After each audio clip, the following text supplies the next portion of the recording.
Alhamdulillah Rabbil Alamin wa bihi nasta'inu ala umuri dunya wa din wassalatu wassalamu ala sayyidil mursalin sayyidina Rasulillah Muhammad bin Abdullah wa ala alihi wa sahbihi man wala subhanaka la ilma lana illa ma 'allamtana innaka antal alimul hakim rabbi shrah li sadri wa yassir amri wahlul 'uqdatam min lisani yafqahu qawli wa saddid bi lisani wahdi bi qalbi bi haqqi sayyidina Muhammadin sallallahu alaihi wasallam amma ba'd. Alhamdulillah hadirin para pendengar MJA yang dimuliakan oleh Allah Subhanahu wa taala.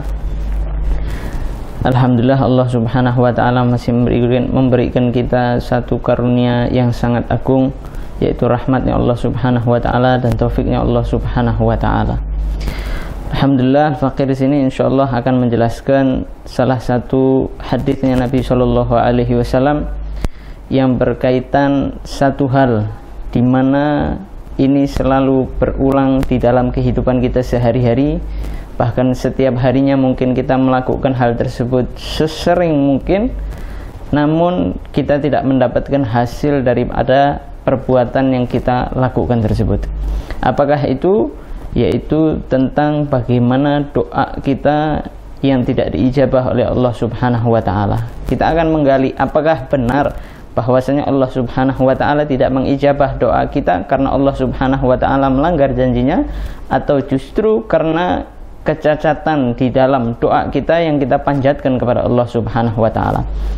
Di sini hadis yang diriwayatkan oleh Sayyidina Abu Hurairah radhiyallahu anhu, qala Rasulullah sallallahu alaihi wasallam, Nabi sallallahu alaihi wasallam beliau bersabda, "Innallaha ta'ala thayyibun la yaqbalu illa thayyiba. Wa innallaha ta'ala amara al-mu'minina bima amara bihil mursalin. Faqala ta'ala ya ayyuhar rusulu kulu minat thayyibati wa'malu shalihan wa qala ta'ala ya ayyuhalladzina amanu kulu min thayyibati ma razaqnakum." Thumma dzakara rajula yutilu safara ash'atha aghbar yamuddu yadayhi ila sama ya rab wa mat'amu haram wa mashrabu haram wa malbasu haram wa ghudhiya bil haram fa anna yustajabu lah. Rawahul Muslim. Di sini dikatakan hadis yang diriwayatkan oleh Sayyidina Abu Hurairah. Sebelum kita mengetahui daripada hadis tersebut, mari kita ketahui siapakah Sayyidina Abu Hurairah. Sayyidina Abu Hurairah, beliau adalah salah satu sahabatnya Nabi sallallahu alaihi wasallam yang banyak meriwayatkan hadisnya Nabi sallallahu alaihi wasallam. Di antaranya dikatakan bahwasanya beliau telah meriwayatkan hadis sebanyak 5374 hadis dari Nabi sallallahu alaihi wasallam. Dan di riwayat yang lain beliau mengatakan bahwasanya ini hanya setengah yang aku ingat daripada hadisnya Nabi sallallahu alaihi wasallam. Dan mengapa Sayyidina Abu Hurairah ini mendapatkan julukan Abu Hurairah? Di dalam salah satu kisah, ketika beliau hendak menuju kepada Nabi sallallahu alaihi wasallam, beliau membawa seekor kucing dan dimasukkan ke dalam lengan beliau, lengan baju beliau. Kemudian ketika itu Nabi sallallahu alaihi wasallam bertanya, "Wahai Abdurrahman," yang mana beliau ini namanya Abdurrahman bin Sakhar. Ketika ditanya, "Apa yang engkau bawa di lengan bajumu?" Maka beliau menjawab, "Ini hir ya Rasulullah, ini adalah kucing." Maka Nabi sallallahu alaihi wasallam pun memberikan julukan ya Abahir, wahai ayahnya para kucing. Itulah bagaimana kisah sedikit daripada sang periwayat hadisnya Nabi sallallahu alaihi wasallam, dan beliau memiliki kekuatan hafalan luar biasa berkat daripada mendapatkan doanya Nabi sallallahu alaihi wasallam. Kemudian mari kita masuk ke dalam hadisnya Nabi sallallahu alaihi wasallam. Di sini Nabi sallallahu alaihi wasallam bersabda, "Innallaha ta'ala thayyibun la yaqbalu illa thayyiba." Sungguhnya Allah Subhanahu wa taala, Dia adalah zat yang maha indah, la yaqbalu illa thayyiba. Dan sungguhnya Allah Subhanahu wa taala tidak akan menerima kecuali sesuatu yang indah. Apa makna daripada hadis tersebut? Ay la yaqbalu. Maknanya Allah Subhanahu wa taala itu indah, ay munazzahun anin naqais. Yang mana Allah Subhanahu wa taala itu suci, bersih daripada segala kecacatan, bersih daripada segala kekurangan, bersih daripada segala keaiban.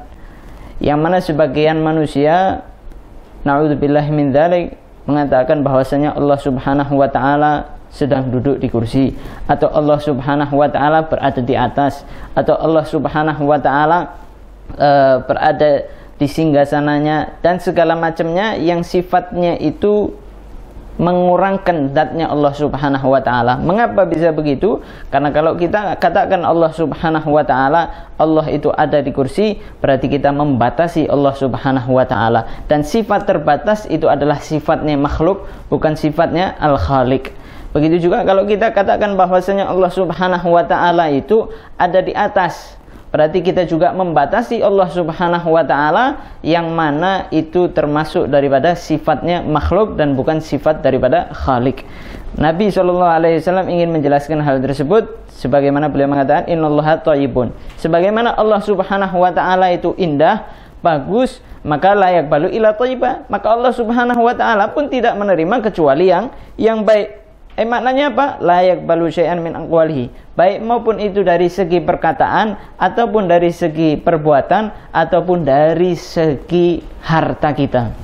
Sehingga apa maknanya? Maknanya Allah Subhanahu wa taala tidak menerima ucapan-ucapan melainkan ucapan yang baik. Allah Subhanahu wa taala tidak menerima amal-amal perbuatan kecuali amal-amal yang baik. Dan juga Allah Subhanahu wa taala tidak menerima harta-harta kecuali harta-harta yang baik, yang semua insya Allah akan kita jelaskan di dalam pertemuan kali ini. Di sini dikatakan bahwasanya apa yang dimaksud dengan perkataan yang baik, hasanan khalian minal mufsidat wal muharramat, yaitu satu ucapan, satu kalimat yang terlepas daripada hal-hal yang diharamkan. Ya, jadi perkataan terlepas daripada perkataan keji, terlepas daripada perkataan cacian, terlepas daripada perkataan yang itu menyinggung orang lain atau menyakiti hati orang lain, semua terlepas daripada itu. Sebagaimana Allah Subhanahu wa taala berfirman di dalam Al-Qur'an, ilaihi yas'adul kalimut thayyibu. Allah Subhanahu wa taala akan menerima, yang maknanya ucapan-ucapan yang baik itu akan naik diterima oleh Allah Subhanahu wa taala. Apa ucapan yang baik yang dimaksud di sini? Yaitu zikir, tilawah, sholawat dan segala macam kebaikan yang di situ terdapat ridhonya Allah Subhanahu wa taala. Kemudian yang kedua yaitu Allah Subhanahu wa taala tidak menerima perbuatan melainkan hanya perbuatan yang baik. Sebagaimana Allah Subhanahu wa taala berfirman di dalam ayatnya selanjutnya, wal amalus shalihu yarfa'uhu. Dan amal-amal yang baik itu diangkat oleh Allah Subhanahu wa taala, maknanya diterima oleh Allah Subhanahu wa taala dan diberikan pahala oleh Allah Subhanahu wa taala. Sehingga sebagaimana yang dikatakan oleh Nabi sallallahu alaihi wasallam, innallaha thayyibun la yaqbalu illa thayyiba. Allah Subhanahu wa taala itu indah dan hanya menerima sesuatu yang indah daripada diri kita. Ini dua hal yang mungkin sering daripada kita dengar tentang permasalahan perkataan atau tentang permasalahan perbuatan. Namun yang ketiga, hal yang ketiga, yang mana Allah Subhanahu wa taala tidak akan menerima harta melainkan harta yang baik. Di sini dikatakan faman wala tayammamul khabitha minhu tunfikun. Di sini Allah Subhanahu wa taala juga akan menerima harta kita yang baik. Bagaimana maksudnya? Allah Subhanahu wa taala sudah mengingatkan wala tayammamul khabitha minhu tunfiqun, dan jangan kalian ini menginfakkan harta yang mana kalian itu tidak mau jika harta tersebut diberikan kepada kalian. Kalau kalian diberikan harta tersebut kalian menolak, lalu mengapa kalian memberikan kepada orang lain? Maknanya bagaimana? Maknanya Allah Subhanahu wa taala akan menerima sedekah kita dengan sesuatu yang paling baik yang kita miliki, yang mana jika seandainya barang tersebut diberikan kepada kita, kita akan menerima. Namun ketika barang yang mau kita keluarkan, jika seandainya kita diberikan sama orang kita akan menolak, maka itu bukan suatu harta yang baik yang untuk dikeluarkan.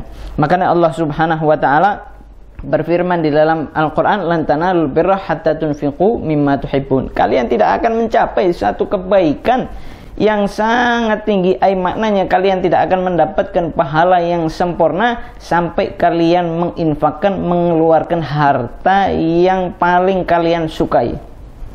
Jadi kalau misalkan kita punya harta, apa sih harta yang paling kita sukai? Uang.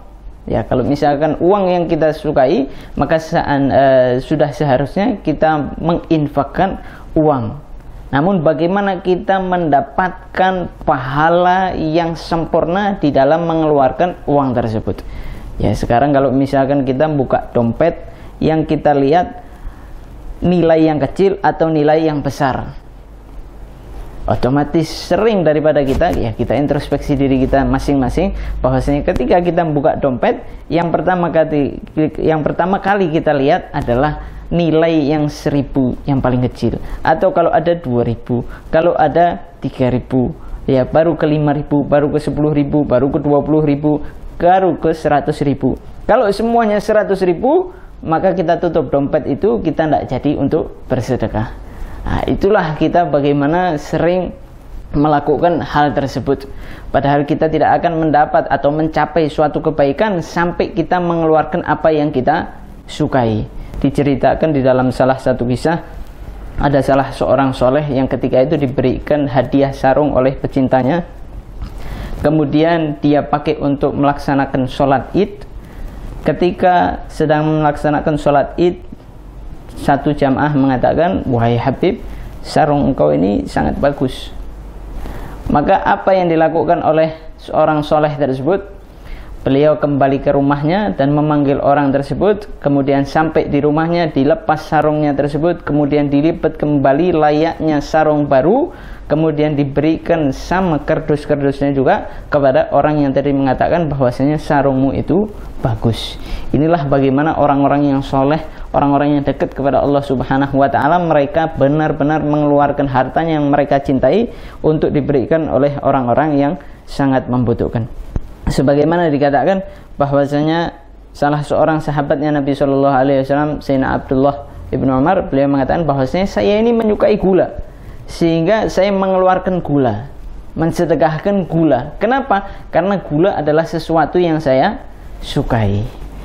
Kemudian yang perlu diperhatikan para pendengar yang dimuliakan oleh Allah Subhanahu wa Ta'ala, harta yang kita keluarkan itu tidak akan diterima oleh Allah Subhanahu wa Ta'ala melainkan harta yang baik.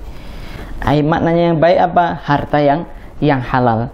Sebagaimana dikatakan oleh Sayyidina Abu Hurairah radhiyallahu anhu, beliau mengatakan, man kasaba malan haraman fatasaddaqa bihi lam yakun lahu fihi ajrun wa kana ismuhu alaihi.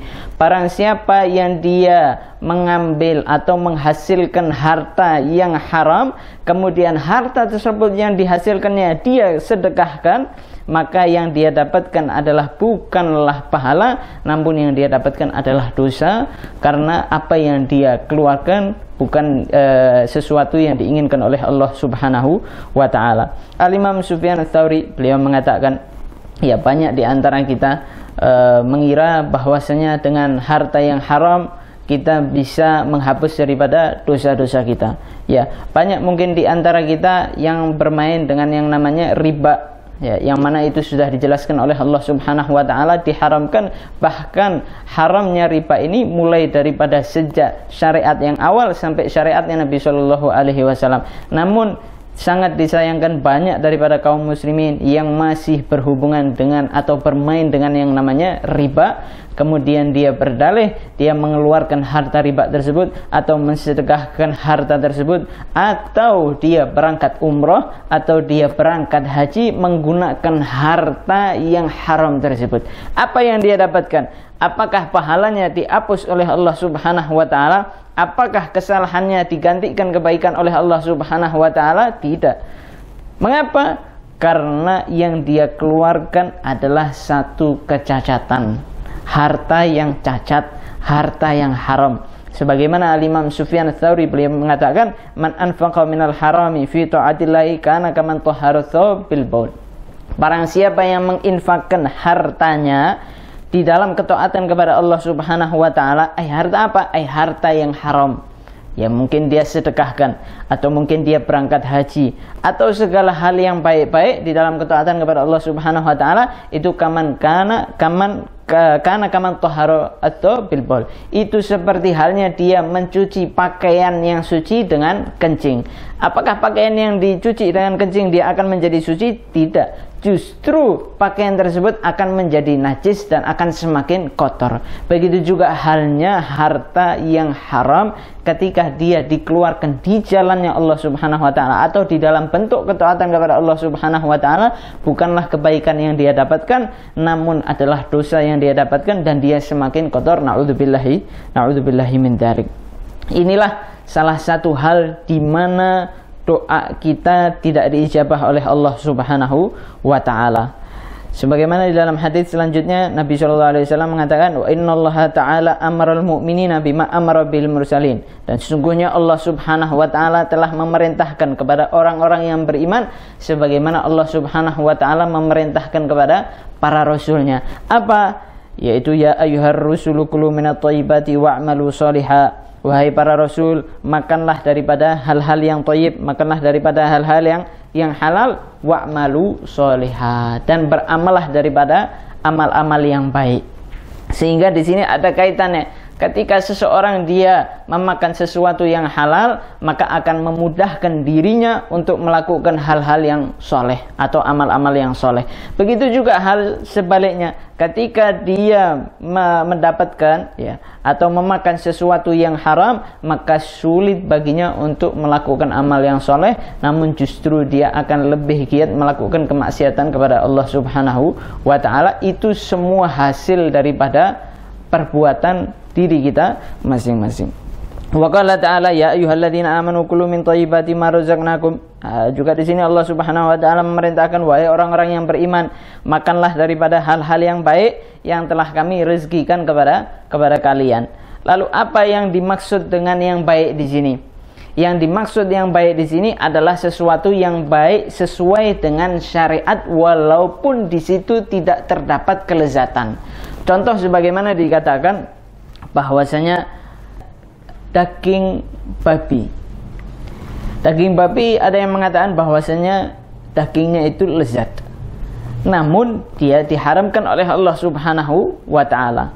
Ada juga halnya satu perkara, yaitu jadam. Jadam itu satu obat yang sangat pahit, tidak ada kelezatan di dalamnya, namun ini hal sesuatu yang halal secara ijma', sebagaimana yang diperbolehkan oleh Allah Subhanahu wa taala. Sehingga kalimat thayyib di sini adalah kalimat yang makanan yang dihalalkan oleh syariat, walaupun di situ tidak terdapat kelezatan.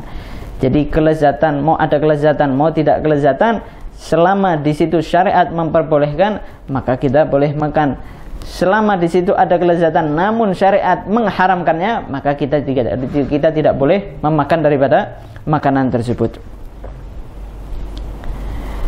Kemudian di sini dikatakan bahwasanya sesuatu yang haram untuk kita makan di dalam tubuh kita, yaitu sesuatu yang dapat mendatangkan madarat kepada badan kita, walaupun hal tersebut tidak diharamkan. Misalkan tanah, kalau misalkan kita makan, bagaimana haram? Mengapa? Karena bisa mempengaruhi tubuh kita, atau karena bisa membahayakan tubuh kita. Atau misalkan kaca juga sesuatu hal yang tidak diharamkan, namun ketika kita makan dia bisa membahayakan tubuh kita. Karena sebab itulah kita diharamkan untuk memakan hal-hal yang dapat membuat diri kita mendapatkan bahaya. Kemudian diantaranya yang dipermasalahan ini adalah bagaimana kita memperbanyak makan, memperbanyak macam-macam makanan. Kaum salafun saleh mereka sangat sedikit sekali di dalam makanan mereka. Jadi tidak berhambur-hamburan makanan, kecuali di dalam beberapa waktu. Misalkan contohnya ketika Yaum Ashura, ketika 10 Muharram, itu disunahkan untuk memberikan makanan yang banyak kepada keluarga, kepada anak-anak, atau misalkan untuk menjamu tamu, maka keluarkan semua makanan yang ada, tidak ada masalah. Namun para kaum salafun saleh mereka ketika tidak ada hal-hal yang hajat semacam itu, mereka tidak memperbanyak daripada makanan mereka. Itulah bagaimana kaum salafun saleh mengajarkan kepada kita. Kemudian selanjutnya, hadis yang selanjutnya di sini Nabi Shallallahu Alaihi Wasallam ingin menjelaskan apa penyebab daripada doa-doa kita ini selama ini yang kita panjatkan mungkin tidak membuahkan hasil. Mari kita kembali kepada hadisnya Nabi Shallallahu Alaihi Wasallam. Tsumma dzakara ar-rajulu, Ya, kemudian setelah Nabi Shallallahu Alaihi Wasallam mengatakan bahwasanya Allah itu indah dan tidak menerima sesuatu kecuali yang indah, kemudian Allah Subhanahu Wa Taala juga memperingatkan kita untuk memakan hal-hal yang halal yang diperbolehkan oleh Allah Subhanahu Wa Taala. Kemudian Nabi Shallallahu Alaihi Wasallam menjelaskan salah satu sebab di mana doa kita tidak dijabah oleh Allah Subhanahu Wa Taala. Tsumma dzakara rajulu yutilus safar. Kemudian Nabi mengisahkan seseorang yang dia yutilus safar, telah lama di dalam perjalanan melakukan ibadah, contoh misalkan haji, atau misalkan dia pergi silaturahmi, atau misalkan dia berjihad, mengambil waktu yang sangat lama hingga apa? Asy'atha, tubuhnya itu kusam, ya, pakaiannya itu kotor, pakaiannya itu lusuh karena lamanya dia bepergian dan jarangnya dia bersih-bersih. Kemudian apa? Yamuddu yadahi. Maknanya di sini Nabi Shallallahu Alaihi Wasallam ingin menjelaskan bahwasanya ini orang sudah lesu, ini orang sudah merendahkan dirinya di hadapannya Allah Subhanahu Wa Taala. Yamuddu yadahi. Dia mengangkat tangannya menengadahkan kepada Allah Subhanahu Wa Taala. Wa yaqulu ya Rabb, ya Rabb, ya Allah berikanlah aku ini, ya Allah berikanlah aku ini. Namun apa? Wa mat'amuhu haramun. Namun keadaan orang tersebut makanannya makan daripada makanan yang haram. Wa mashrabuhu, minumnya daripada minuman yang haram. Wa malbasuhu, pakaiannya menggunakan pakaian daripada yang haram. Fa anna wa ghudhiya bil haram, begitu juga seluruh dirinya dipenuhi, dikenyangkan dengan daripada hal-hal yang diharamkan oleh Allah Subhanahu wa Ta'ala. Fa anna yustajabulah, bagaimana Allah Subhanahu wa Ta'ala ini akan mengijabahi doanya. Sekarang bukankah Allah Subhanahu wa Ta'ala itu mengatakan di dalam Al-Qur'an, ud'uni astajib lakum, doalah kalian kepada aku maka aku niscaya aku ijabahi.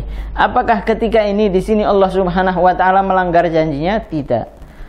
Namun di sini adalah kecacatan orang tersebut ketika berdoa kepada Allah Subhanahu wa Ta'ala, syaratnya tidak terpenuhi.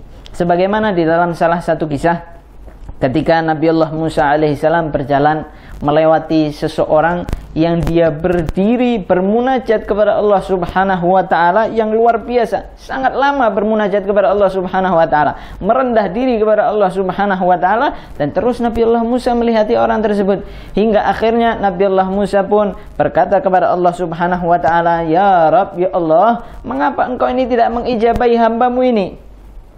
Maka setelah itu Allah Subhanahu wa Ta'ala pun memberikan wahyu kepada Nabi Allah Musa. Ya Musa, innahu law baka hatta talifat nafsu wa rafa'a yadahu hatta balagha 'inana sama mastajabtu lahu. Wahai Musa, ketahuilah sesungguhnya jika seandainya orang tersebut nangis sampai rohnya itu keluar daripada jasadnya, dia menengadahkan tangannya sampai tangannya itu menembus langit, mastajabtu lahu, aku tidak akan mengijabahi doanya tersebut.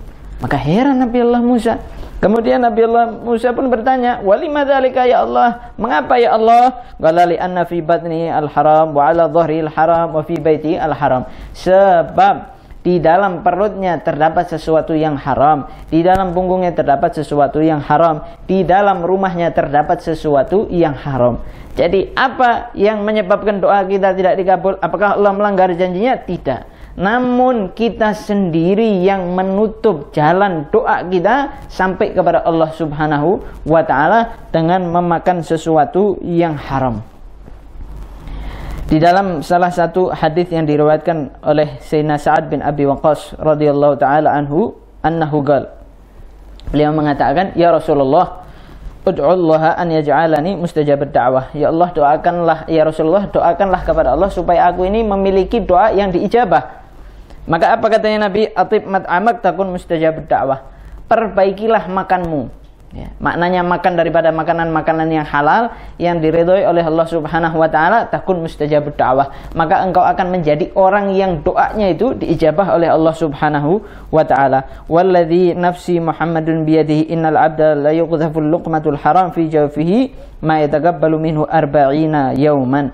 Demi zat yang Muhammad ini berada di bawah genggamannya, di bawah kekuasaannya, sesungguhnya seseorang hamba yang dia melakukan atau menyuapkan satu suapan ke dalam perutnya sesuatu yang haram, Allah subhanahu wa ta'ala tidak akan menerima daripada amalnya selama 40 hari.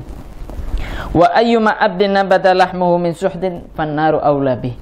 Dan segala sesuatu yang daging seorang hamba itu tumbuh dari sesuatu yang haram, maka neraka adalah tempat yang pantas baginya. Sehingga tidak boleh kita mengatakan, oh Allah melanggar janjinya, Allah ini tidak pernah daripada mengijabahi doa saya. Kenapa? Saya sudah tadarru, saya sudah nangis, saya sudah merendah di hadapan Allah subhanahu wa ta'ala, saya sudah ketuk pintunya Allah subhanahu wa ta'ala, tapi apa yang saya hasilkan? Saya tidak mendapatkan hasil daripada doa saya. Bahwasanya Allah subhanahu wa ta'ala tidak melanggar janjinya, namun kecacatan pada diri kita itulah yang menyebabkan doa kita tidak sampai, karena kita yang menutup daripada doa kita. Dikatakan oleh para sebagian salaf, beliau mengatakan la tastabdiul ijabah wa qad saddatat tariqa turuqa bil ma'asi. Jangan kalian mengatakan, oh kenapa saya sangat lambat mendapatkan daripada ijabah doa dari Allah subhanahu wa ta'ala, sedangkan engkau sendiri yang menutup daripada doa-doamu itu dengan kemaksiatan kepada Allah subhanahu wa ta'ala. Sebagaimana di dalam syair dikatakan, nahnu nad'ul ilahi fi kulli karbin thumma nansahu inda kashfil kurubi.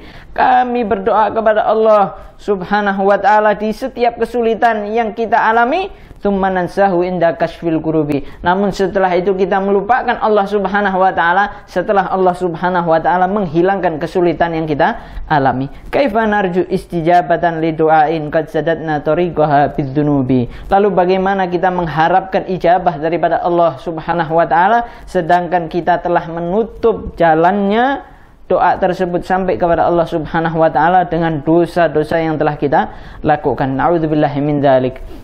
Para hadirin yang dimuliakan oleh Allah subhanahu wa ta'ala, sebagai penutup, sebagaimana di dalam salah satu kisah Sayyidina Ibrahim bin Adham, beliau ketika berjalan menuju di salah satu pasar di kota Basrah di Irak, maka manusia berkumpul, orang-orang di sekitarnya berkumpul karena beliau adalah seorang ulama yang besar, seorang sufi besar. Mereka bertanya kepada Sayyidina Ibrahim, malana nad'u fala yustajabu lana. Mengapa ini kita ini selalu berdoa kepada Allah subhanahu wa ta'ala namun tidak diijabah oleh Allah subhanahu wa ta'ala? Apa jawaban Sayyidina Ibrahim? Apakah dia mengatakan Allah subhanahu wa ta'ala melanggar janjinya? Apakah Allah subhanahu wa ta'ala tidak menepati janjinya? Tidak. Tapi Sayyidina Ibrahim ingin menegur orang-orang tersebut dengan teguran yang sangat halus. Di sini dikatakan, beliau mengatakan li'anna qulubakum matat bi asyrati asya. Sebab hati-hati kalian itu mati karena 10 perkara. Yang pertama, araftumullaha fala tu'addu haqqahu. Kalian mengenal Allah subhanahu wa ta'ala, kalian mengetahui Allah namun kalian tidak menunaikan haknya.